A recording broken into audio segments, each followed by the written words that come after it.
Recently, there have been a number of defence media articles about Russia's new silent mortar. It's often described as cutting-edge technology, but in reality, it's based on technology over 100 years old. The Russian 2B25 82mm mortar is in fact a spigot mortar.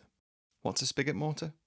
Well, unlike a conventional mortar which uses gravity acting on the bomb dropped into the tube to strike the anvil at the base and detonate the bomb's propellant cartridge to launch the bomb, a spigot mortar instead uses a spigot or metal rod onto which a bomb with a hollow tail is placed.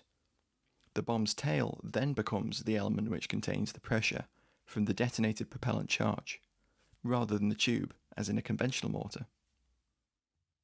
The 2B25's bomb has a plug at the base of the propellant cartridge, which when fired is pushed down the bomb's tail tube by the expanding propellant gases, essentially acting as a piston. The plug is prevented from leaving the tube by a constriction at the tube's end.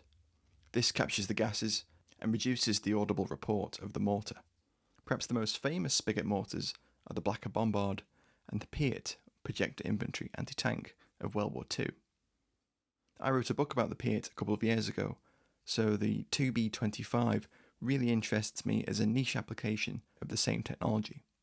Spigot mortars have a number of benefits and drawbacks, which set them apart from conventional mortars. They have a shorter range and sometimes a slower rate of fire, but the advantages include reduced sound signature and lighter weight.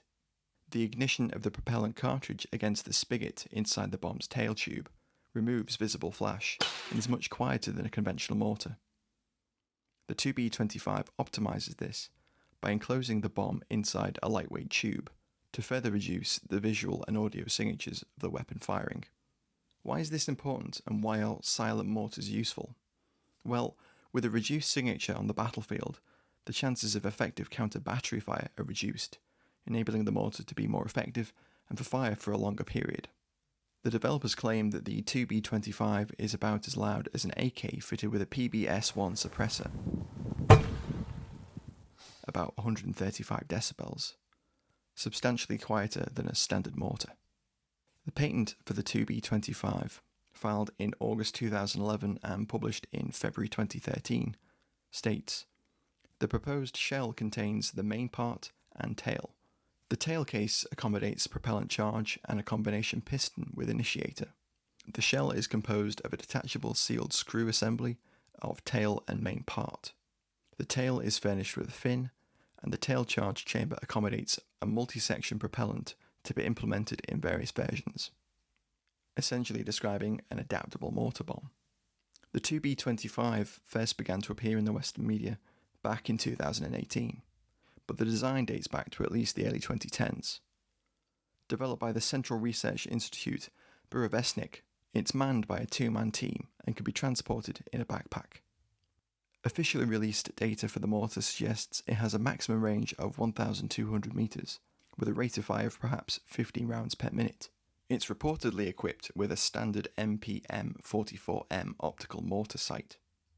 The mortar appears to be a fixed spigot design, with a firing pin running inside the spigot.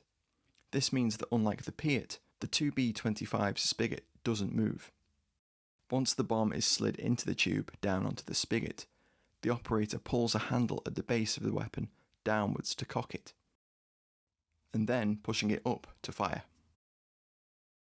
The mortar baseplate is said to be made of an aluminium alloy, which has gone through several iterations with improvements, and the whole weapon reportedly weighs 13 kilograms, or 28.6 pounds. The mortar's 3VO35 bomb weighs 3.5 kilograms and has a 1.9 kilogram warhead.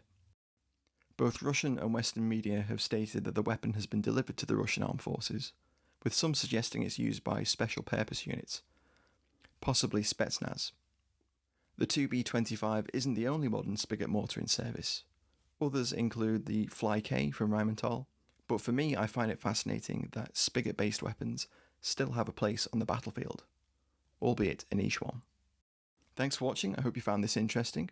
Don't forget to comment, like, share and subscribe. Sharing the videos with friends really helps the channel. Please do consider supporting us via Patreon, where you can get access to all of our videos early. You can also pick up thank you perks including postcards, stickers and a copy of our Advanced Combat Rifle colouring book. Thanks again for watching. Catch you next time.